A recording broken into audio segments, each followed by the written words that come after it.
ئەمریکا دەڵێت جیهان نابێت ڕێگا بە هەڕەشەکانی ئێران بدات.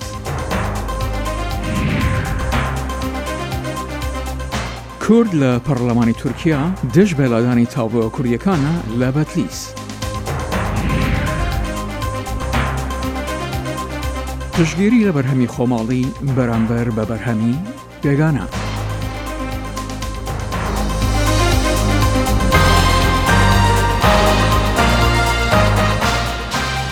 تەماشاچی لە خۆشەویست ئیدەمەتان خۆش لە واشنگتنەوە خۆشاتنەوە ڕای بەرنامەی کورد کۆنەکشن ئومیدوارم دەمێکی خۆش وەلمان بۆنە سەر بە سڵاو و ڕێزین گەرم. ئەمریکا دەبێژە دەوێت جیهان ji ئازراندنی ناوکین ئیرانی نەبەهەتە. دوشەمبێ تەهران ڕاگەهاند ku ew dê astê dewlemendkirina uranyumê xwe ji 300 kîlograman pêtir berhem bîne ku li gora peymana navûkiya cîhanê li 2015 ji Îranê re hatiye vebirîn. Rêveberiya Serok Donald Trump xwe ji peymanê vekêşaya û cezayên tund jî li ser Tehranê danîne. vêna rêberên Îranê tûrekirine. ئێران مانگی ڕابردوو هشداریدا کە چیتر پابەندی بربەستەکانی ڕێکەوتنی ناوەکی بۆ خەزنکردنی هەندێکی دیاریکراو لە ئۆرانیۆمی پیتا و ئاوی قورس نابێت وەک لە ڕێکەوتنی ناوەکی 2015 لە سەی ڕێکەوتون ئەگەر لایەنەکانی تری ڕێکەوتنەکە واتە بریتانیا، چین، رووسیا و فەڕەنسا و ئاڵمان ڕێگایەک نەدۆزنەوە بۆ فرۆشتنی نەوت و غازی ئێران کە کەوتوۆتە ژێرگەمارۆکانی ئەمریکا. ناکۆکی نێوانی ئەمریکا و ئێران حوتەی ڕابردوو دوای هێرش بۆ سەر دوو کەشتی نەوت هەڵگر لە کەنارێ عەمان بەرز بووتەوە. ئەمریکا ئێران بەو هێرشە تاوانبار دەکات و ئێران ئەمەڕەت دەکاتەوە. بەراوردی ئێمە بەسراوەتەوە بە لێکدانەوەی ئاستی زانیاری چەکی بەکارهێنرا و ئاستی توانایی پێویست بۆ جێبەجێکردنی ئۆپراسیۆنەکە. هێرشەکانی هاوشێوەی ئەم دوایانەی ئێران بۆ کەشتیەکان و هەڵبەت ئەوەش کە هیچ گروپێکی چەکدار لە ناوچەکەدا سەرچاو و توانای پێویستی بۆ داڕشتنی هێرشێکی ئاوا دژوار نییە. وتەبێژی وەزارەت دەرەوەی ئەمریکا دەڵێت بەیاننامە ناوەکیەکەی ڕۆژی دووشەمەی ئێران هەڕەشەی ناوەکیە و داوا لە کۆمەڵگەی نێونەتەوەیی دەکات نابێت تەسلیمی شتی وابێت. ئەوان بەردەوامن لە پەرەپێدان بە بەرنامەی ناوەکیان. کاتێک ئێمە گەمارۆکانمان کەم کردەوە ئەوان مەلەوانەکانی ئێمەیان بەدیل کرد. ئێمە هیچ ڕەفتارێکی میان ڕەوانمان لەم ڕژێمە نەدیوە و بە پێچەوانەوە ئەوەی کە بەردەوام لە هەفتەی ڕابردوو دیمان هەڕەشەی داخستنی تەنگەی هورمزیان کرد. هەندێک هەڵسوکەوت نەک تەنها بەنسبەت کەشتینەوە هەڵگرەکان وەک باسمان لێ کرد. مایک پەمپێۆ وەزیر دەرەوەی ئەمریکاش دەڵێت ئەمریکا لە هەموو ڕێگاکانی دیپلۆماسی و سەربازی بۆ ڕێگاگرتن لە پەرەپێدان بە چەکی ناوەکی ئێران کەڵک وەردەگرێت. لە هەمان کاتدا هەندێک لە یاسادانەران ئیدارەی ترامپ تاوانبار دەکەن بە بەرپرسیارەتی لە پەرستەندنی ناکۆکیەکان. ئەمریکا ڕێکەوتنی ناوکی جێهێش کە ڕەفتارەکانی ئێرانی سنووردار کردبوو. ئێستا بۆ ئێمە دژوارترە شتێکی زیاتر بڵێین کاتێک ئەوەندە گەمژە بووین ڕێکەوتنەکەمان جێهێشت. ئیسرائیلیش داوا دەکات گەماڕۆی زیاتر بخێتە سەر ئێران ئەگەر بێت و ئەو وڵاتە ڕێکەوتنی ناوەکی بنێتە ژێر پێ. بەڵام رووسیا دەڵێت چاودرای نێونەتەوەی ئاژانسی ناوەکی بەوە گەیشتون کە تاران بە تەواوی پابەندی بەڵێنەکانی خۆی لە چوارچێوەی ڕێکەوتنی ناوەکی داماوەتەوە. بریتانیا، ئەڵمان و فەڕەنسەش هشداریان داوە بە ئێران لە ئەگەری ژێرپێنانی ڕێکەوتنی ناوەکی. هیچ چەشنە لە تونڕەویەک هەنگاوێکی گونجاو نابێت و بە ئێران و کۆمەڵگای نێونەتەوەی یارمەتی ناگەێنێت. هەر بۆیە ئێمە چیمان پێ بکرێت دەیکەین بۆ ئەوەی ئێران ڕازی بکەین و ڕێگایەک بدۆزینەوە بۆ وتوێژ و باشترکردنی ئەم ڕەوشە. مایک پەمپێۆ ڕۆژی سێشەممە لەگەڵ بەرپرسانی سەربازی ئەمریکا کۆ دەبێتەوە بۆ باس لەسەر ئەگەری ناردنی هێزی زیاتر بۆ ڕۆژهەڵاتی ناوەڕاست. سێناتی ئەمریکا وا چاوەڕوان دەکرێت لە درەنگانێکی ئەم هەفتە کوششێکی زۆر بکات بۆ ڕێگاگرتن لە فرۆشتنی 8 بیلیۆن چەک بە عەرەبستانی سعودی و میرنشین یەکگرتوەکانی عەرەبی لە کاتێکدا زۆرێک لە یاسادانەرانی ئەمریکایی دەڕوانە تۆمارکراوەی مافەکانی مرۆڤ لە ڕیاض و هەروەها شەڕ لە یەمەن و کوشتنی ساڵی ڕابردووی ڕۆژەمەنووس جەمال خاشقچی. مایکل بۆمان لە دەنگی ئەمریکاوە ڕادەگەیەنێ بەڕێوەبەرەتی ترامپ دەیەوێت پێداچوونەوەی کانگرس بۆ فرۆشتنی ئەو چەکانە تێپەڕ بکات بە گریدانیەوە بە ڕێگەیاندنی باری نائاسایی نیشتیمانی و بەرەنگاربوونەوەی هەڕەشەکانی ئێران. If you look in terms of dollars, $3 billion, $533 million. هەست و سۆز لە بەرامبەر عەرەبستانی سعودی لە ناو سێناتی ئەمریکا لەسەرەوەدایە. The current relationship with Saudi پەیوەندی ئێستا ئەمریکا و عەرەبستان قازانجی بۆ ئەمریکا نییە. من ڕێگا نادەم ئەمە بەردەوام بێت تا کاتێک شتەکان لە عەرەبستان نەگۆڕدرێت. What kind of ally? ئایا ئەمە چه هاوپەیمانێکە؟ هاوڵاتی دانیشتوی وڵاتەکەت بفرێنێت واتە خاشقچی ئەوەی دەیەوێت بیپارێزین و بهێنێتە نێو کۆنسڵخانەیەک و لەدلەتی بکات و دیار نەمێنێت. سروشتی ئەم هاوپەیمانە لەگەڵ سعودیە ئاشکرا بووە. Of this alliance has been exposed. The results are 56 yeas and 41 nays. چەند مانگێک پاشەوەی سنات بریارێکی پەسەند کرد بۆ کۆتایی هینان بە پشتگیری ئەمریکا بۆ شەڕی خوێناوی ناوخۆی یەمەنی بەڕێبەرەتی عەرەبستانی سعودی، سنات لەوانەیە دژ بە هەڵواسراوی فرۆشەکانی بۆمب و چەکانی تر و پشتگیری بە عەرەبستانی سعودی و میرنشینە یەکگرتووەکانی عەرەبی دەنگ بدات. بەڕێوەبەرەتی ترامپ دەیەبێت لە ڕێکەوتنامەی چەکەکان پەلە بکات بە پێ بریاری باری نائاسایی کە یاسادانەران لە هەردوو پارتەکە تووڕە دەکات. خۆشحاڵم دەزانم کە ئەمن تەنیا کەسێک لە نێو سێنێتدا نیم. پێمان ناخۆشە کە سەرۆک دەیهەوێت بەبێ پەسەندی کۆنگرێس ئەو چەکانە بفرۆشێت بێ ئەوەی ئەو ڕووداوانەی ئەم دوانە لەبەرچاو بگرێ کە پەیوەندی ئێمە سعودیای تووشی گرژی کردووە. لە کاتێکدا لەو بڕوایەدایە زۆرینەیەکی کەم دەرچن بۆ پەسەندکردنی ئەو بریارە، گومان هەیە دوو لە سەرسێ هەر زۆرینە کۆ بکاتەوە بۆ هەڵوەشانەوەی ڤێتۆی سەرۆکایەتی. لە هەفتەی ڕابردوو سنات ئامادە نەبوو بۆ لە بەرشاوکردنی هەوڵدانێک بۆ ڕاگررتنی فرۆشتنی ئەو چەکانە بۆ بەهرین و قەتەر. مشتومڕەکان وا پێشان دەدات چەک فرۆشتن بۆ ڕۆژەڵاتی ناوەڕاست هێشتا لە نێو ژمارەیەکی زۆر لە کۆماریەکان باوە، بەتایبەت بە لە بەرچاوگرتنی لێشاوێک لە ڕووداوی دەردەسەرانە لە ناوچەی کەنداوی فارس. لە کاتێکدا ئەبووری ئێران لە قەیراندا بەهۆی سزانیوەکانی ئەمریکاوە ئایەتوڵڵاکان دادەبەزنە سەر هەموو جیهان. گرنگە لەم کاتە مەترسیدارەدا پشتیوانی لە هاوپەیمانەکانمان بکەین لە کەنداو تا بتوانن داکۆچی لە خۆیان بکەن لە بەرامبەر شەڕانگێزیەکانی ئێران. کۆماریەکانی تر لە بڕوایەدان ڕاگررتنی فرۆشی چەک وا دەکات هاوپەیمانە دیرینەکانمان لە دژمنانی ئەمریکا چەک بکڕن. ئەمریکا پتر ji هزار سەربازên xwe yên dî dihênêrta Rojhilata Navîn û Pentagon dibêje ji ber reftarê dijminaneyê Îranê. Ev pêşa jî rojekî bi piştî Ajansa Atomiya Îranê gotî ew dê astê jê revebirî û sînordarkiriyê dewlemendkirina uranyumî li gora rêketina navokiya 2015 derbas bike. پەیڤدارê ajansê got li çend rojên dahatî ew dê astê dewlemendkirina uranyumî bigehîne 20 ji sedê ew pêngaveke diya berev durustkirina çekê navokî. Gelo ev girjiya ast bilind dê herêma Kendavî berev kû derê bibe. Salah Bayezîdî nûyênerî Komeleyê şoreşgerî zehmetkeşanî Kurdistanê Îran mêvanê Kurd Connection'a kak Salah zor bexêr bêyî. Ta çendێk metirsî heye em گرژیە کە لە ناوچەکە دروست ئەبێ بینای ئەمریکاوە ترسی ئەوە هەیە کە شەڕێک دروست بێ. بێگومان وەکو ئیدارەی ئەمریکاش ئێستا دەڵێ وەکو بە قسەیخوان لە قۆناغی ئەوەدان کە ئێران بەرە و دانوستان بشێشن وەکو باز دەکەن بڕیاری شەر نەدراوە، بەڵام هەموو ئاماژەکان ئێمە دەبینین کە سەرچاوی ئابووری ئێران بەرەبەرە بە تەواوی وشک دەبێت. هەناردەکردنەوە لەم ڕۆژانی ڕابرد و هەنارگرتنی بەرهەمهێنانی پترۆشیمیای ئێران بەتابەت کە زۆر گرینگە، خستنە نێو گەمارۆی کەسایەتەکانی ئێران کە مۆهرەی گرنگی ئابووری ئێرانن و هێنانی هەزاران سەرباز و هاردوێر و لۆجستیکی ئەمریکایی بۆ ناوچەکە و لە کەنار ئەوەدا پشاری گەورەی دیپلۆماسی سیاسی بۆ ئێران وەکە خۆیان پێ دەڵێن ماکسیمۆم پرێشەر یا زۆرترین گوشار بۆ ئێران. مەبەستی ئەم فشارە چییە؟ ئەگەر تەوەقعی شار نەکرێت ئەگەر ئێمە دیارەگەر لە نێوان ئەم شانەدا بخێن وەکو خۆیان دەڵێن 12 پێشمەرج هەیە بۆ ئێران، یەکێک لەوانە کە حەسەرۆک ترامپی پار وادار کرد کە لەو ڕێکەوتنی ئەتۆم بکشێتەوە ئەو بوو کە ئاماژە بەوە دەکرد کە ئێران موشەشی بالستیجرە نەچۆتە نێو ئەم دوانوستانانەی کە دەبوو بکرێەوە. ئێران هەناردەکەین تەروریزم بەردەوام بۆ ناوچەکە و ئەو پارەی کە زۆرێک کە بۆ ئێران هات لە کاتی ڕێکەوتنی ئەتۆمی هەمووی چوو بۆ بەحاڵ ئەو سیاستانی کۆماری ئیسلامی کە ناوچەکە بۆ میلیشیا شیعەکان و هیچی بەڕاستی سوودێکی بۆ خەڵکی خۆی نەبوو. بۆ هەموو ئەوانە ئاماژ دەکرێت بەڕاستی ئێران و ناوچەکە بەرەو قۆناغێکی مەترسیدار بێت. بەڵام کاک سەلاح ڕاستیکە ئەوەدە لەگەڵ هەر هەنگاوێک لە لای کاربەدەستێکی ئەمریکیەوە لەگەڵ هەر ڕاگەیاندنێکە کە ئەبن بەهۆی دروستبوونی ئەم گرژیە ئەم ناکۆکیانە گەورەکردنی ناکۆکیەکان دەبینین ئەمریکیەکان دەڵێن ئێمە نامانەوێت شەڕ لەگەڵ ئێران بکەین.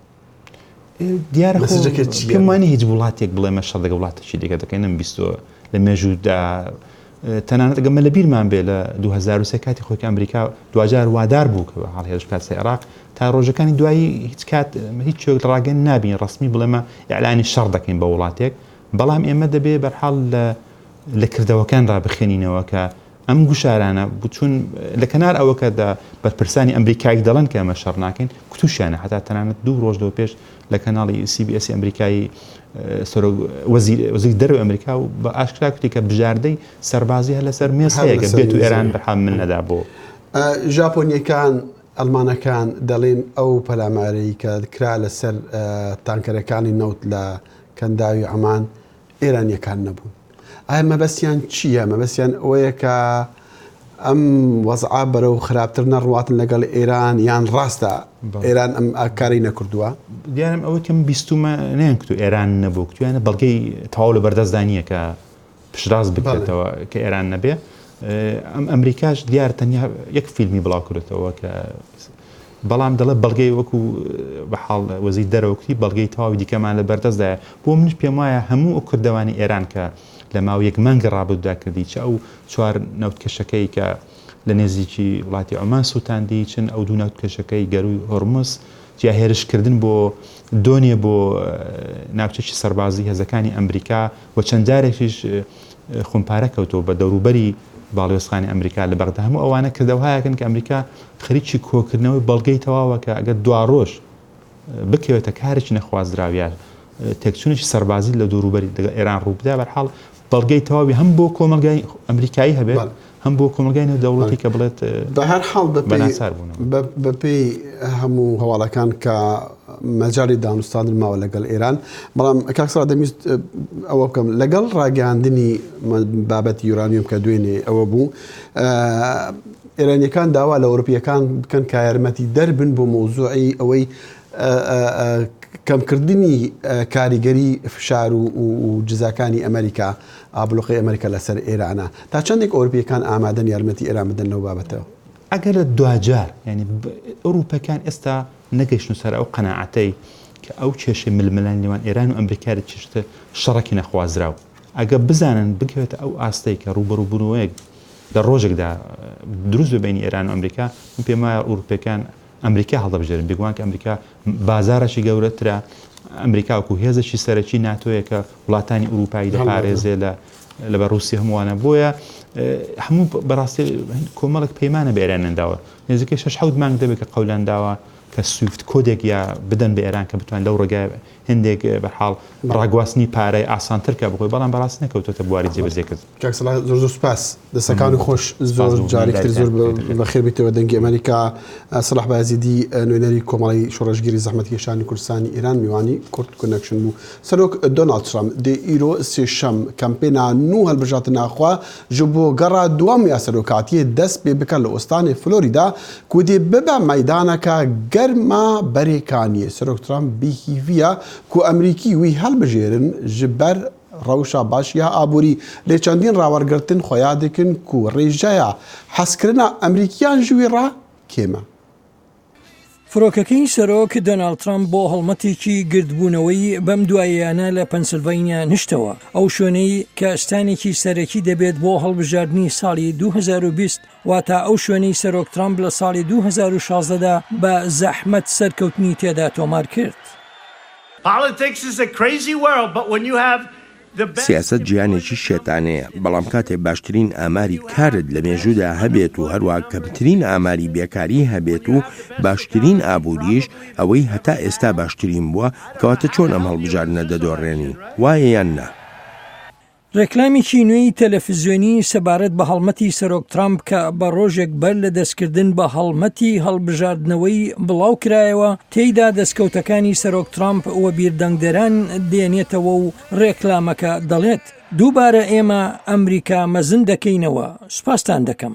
سەرۆک ترامپ ڕۆژی سێشەمە بە فەرمی لە فلۆریدا دەستی بە هەوڵی خۆی بۆ هەڵبژاردنەوەی کرد و بە پەرۆژ بوو بەرەنگاری هەرێکێک لە دیموکراتەکان بوەستێتەوە ئەوانەی پێشبڕکێی لەگەڵدا دەکەن. لە ئێستادا جۆ بایدن جێگیری پێشووی سەرۆک کە پێشەنگێکی بربژاری دیموکراتەکانە سەنگی خستۆتە سەر ڕەخنەگرتن لە سەرۆک ترامپ.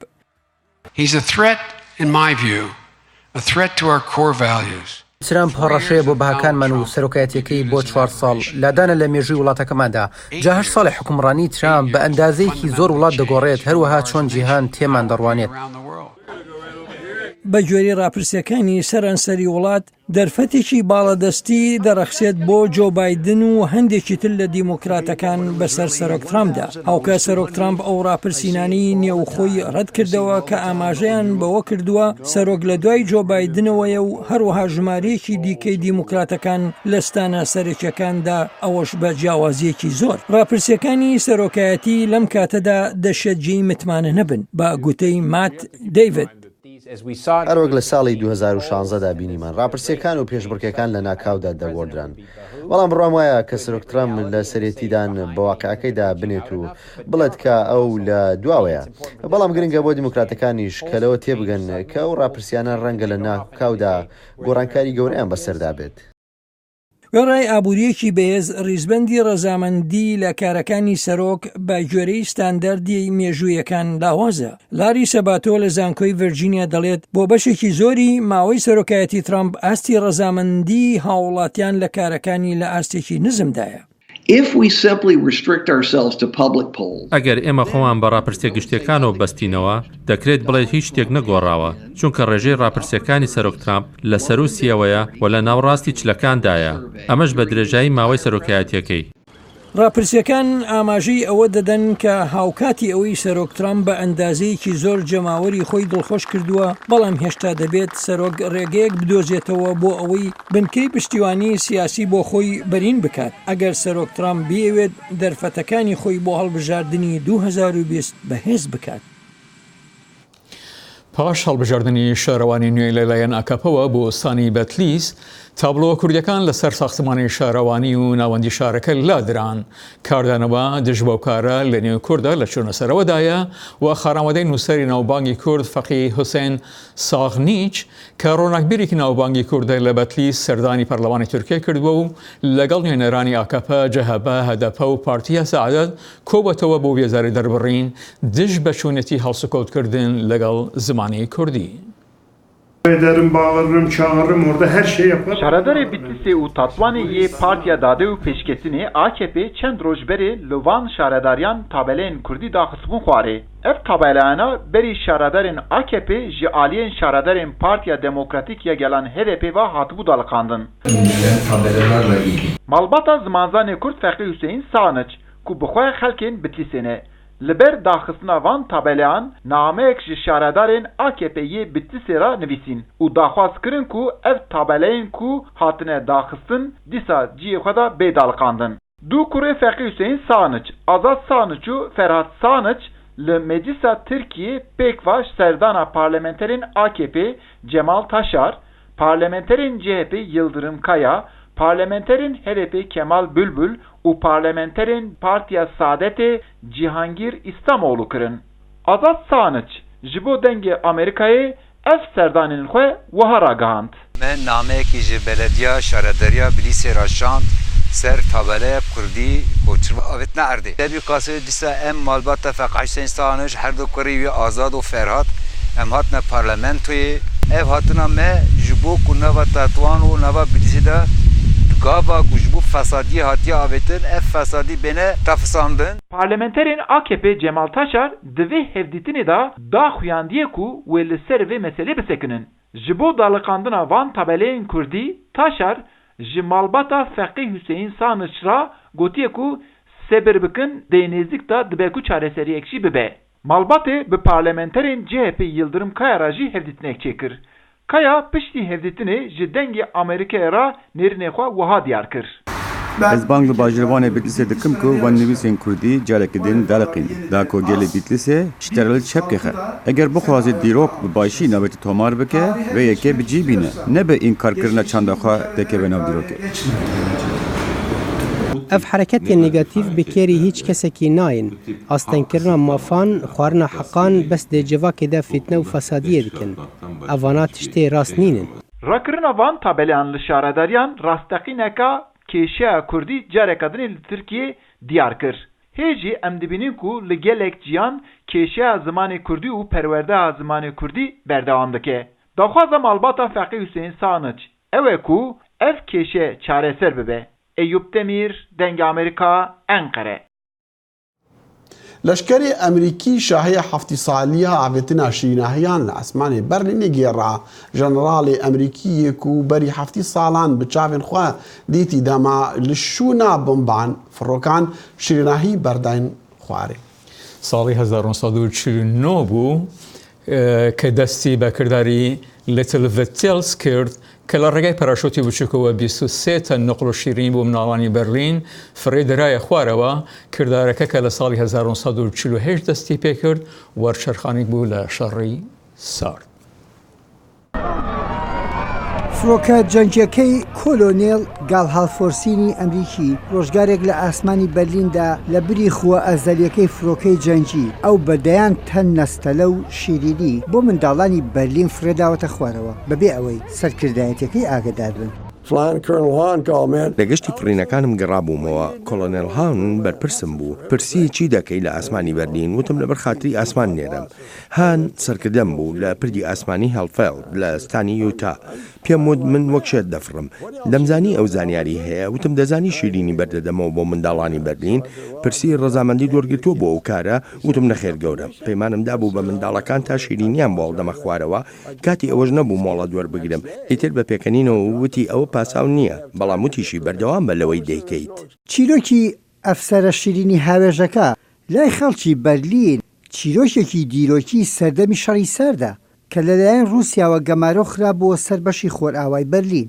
پاڵەوانی ئەو چیرۆکە کۆلۆنێڵێکی خانەنشینی سوپای ئەمریکایە و 98 ساڵی تەمەنی بەڕێ دەکات لە یادکردنەوەی 70 ساڵی ئەو ڕووداوە بە دیار چاویەوە منداڵە پۆشتەکانی ئەوڕۆ وەک ڕابردوو بە دوای کۆکردنەوەی شیرینیەوە بوون. جیاواز لەو ڕابردووە داخۆ منداڵەکان چۆن پڕیان بەو شیرینیاندا کردی بێت کە شەڕ و سیاست بێبەشی کردبوو. شتێکی سەرنجڕاکێش بوو کاتێک چای منداڵەکانم دەبینی دەگەشانەوە هیچ شیرینیەکیان نەبوو تەماشای ئاسمانیان دەکرد و ئەو هەموو شیرینیە بە پەڕەشوو دەکەوتنە بەردەمیان دواتر بەڕاستی جوانترین نامەیان بۆ نووسین زۆرترین نەخشەی شوێنەکانی خۆیان بۆ دەناردین دەزانی دیارەیەکی بچووک جیاوازیەکی زۆر گەورە دروست دەکات. سوپای ئەمریکا لە بەرلین یادی 70 ساڵەی پردی بەرلینی کردەوە و نمایشی ئەو فڕۆکانەش خرایە ڕوو کە کۆمەکەکانیان پێدەگوازرایەوە و دیمەنی بردومانی شیرینی ناوداریش یەکێک بوو لەو دیمەنانە. ڕەنگە لە ئێستادا ئەو دیمەنەی کە بە ڕابردووە لکاوە گێڕانەوەی ئاسان نەبێت. من زۆر سپاسگوزارم بۆ ئەو هاوڕێیەتی کە ئەمریکیەکان بە ئێمەیان بەخشید. ئەمریکیەکان و هاوپایمانە خۆر ئاواییەکان دەستی یارمەتیان درێژ کرد دەستی میهرەبانی بۆ ئێمەی منداڵ هەروەها بۆ بەتەمەنەکان بوو دایکان و باوکان. بە هاتنی ساڵانی 1948 لە شەڕی ساردا نیگەرانی کەوتەوە لە نێوان یەکێتی سۆڤێت و هاوبەندە ڕۆژئاواییەکان کاتی هەڵبژاردن ڕوویدا لە خۆرئاوای ئەڵمانیا دراوی نوێن لێ دراویستیان لە بەرلینیش بەکاری بێنن ڕووسەکان بەوە ڕازی نەبوون ڕووسەکان گەماروی ئابووریان خستە سەر سێ ناوچەی خۆرئاوا و گەماروی بەرلین دەستی پێکرد لە هەمبەر ئەوەدا هاوپەیمانانی خۆرئاوا بەریتانیا و ئەمریکاش لە ڕێگەی ئاسمانەوە بەردەوام بوون لە شکاندنی ئەو گەمارۆیە. بە درێژایی مێژوو هەرگیز ناشرینیەکانی جەنگ و سیاست و ئەو قات و قڕی بە دوای خۆیدا هێناوێتی شیاوی باسکردن نەبووە بەڵام فڕۆکەوانە شیرینی هاوێژەکە لە دڵی خەڵکی بەرلیندا بە شیرینی ماوەتەوە. یحیا بەرزنجی دەنگی ئەمریکا واشنگتن.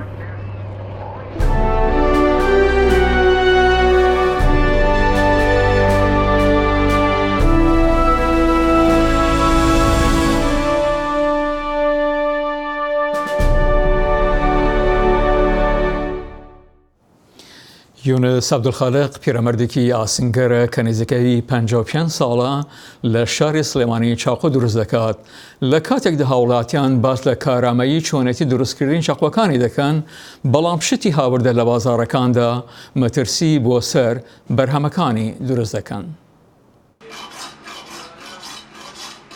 لە نێو دوکانێکی 3 مەتر چوارگۆشەی تاریکدا ڕۆژەکانی بەسەر ئەبات و لە پارچەی ئاسن چەقۆ دروست ئەکات.